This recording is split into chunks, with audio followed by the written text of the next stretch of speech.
Tai savaime suprantama, kad gandrinys, žodžio gandras. Tai reiškia, kad šią dieną parskrenda gandrai, mūsų gražiausi paukščiai Lietuvos.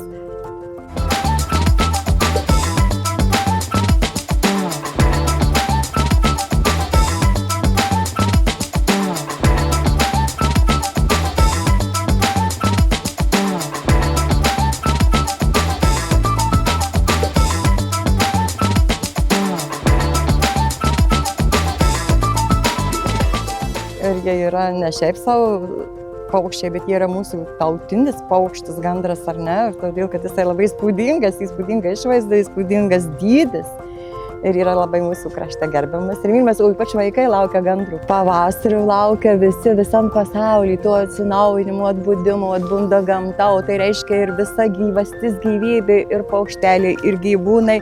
Ir mes žmonės tarsi iš naujo nubundam, prisikeliam. Parsineša su savim po sparnu pasikišęs padėjėją, mažą paukštelį kėlę, kurie net vadina Lietspira, todėl, kad jinai grįžus į ledus paskutinius išspardo. Ir tada jau ateina tikras pavasaris, jau ledai visur visi ištirpę, tada pradeda jau gurgėti visi paukšniai, upeliai ir ateina tikras pavasaris. Tai štai, ten, kur aš augau, vaikystėje nebuvo kažkokių tai ypatingų dalykų, bet žinau, kad mūsų krašte, ten vienkiemuose, viensėdžiuose, žmonės labai būdavo laimingi tie, kurie jau turėdavo įsikėlę gandralizdžius ir kurie laukdavo sugrįžtančių tų gandrų.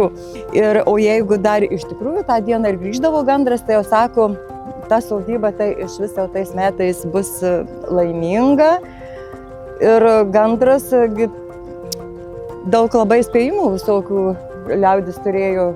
Jeigu sako, pamatai gandrą skrendantį, tai tu visus metus ir skraidysi, o jeigu tupintį, tai tupėsi. O ypač tai aišku laukdavo merginos, ar ne, jeigu pamato ten porelę, tai aišku skraidys ir bus poroje tuos metus, o jeigu tupintį, tai dar pas tėvus ten, kaip sakyt, namuose tupės už pečiaus. Jeigu mes iškeliam gandralizdį, tai be abejo, kad beveik 100%, kad ten apsigyvens gandras. Iš tikrųjų, ir reikia laukti ir nenaikinti tų gandralizdžių, nes yra tautinis paukštis, yra paukštis pasižymintis savo ištvermę. Aš negaliu įsivaizduoti, kad tokio dydžio paukštis, toks sunkus, skrenda apie 10 000 kilometrų kažkur tai Afriką ir visada sugrįžta į tą pačią vietą, visada, ar ne? Ir sako, Lietuva, tarkim, mūsų kraštų, Europos kraštų, yra labiausiai apgyvendinta gandrais, nes suskaičiuojama, sako, net iki 13 000 gandrų. Tai yra iš tikrųjų labai daug.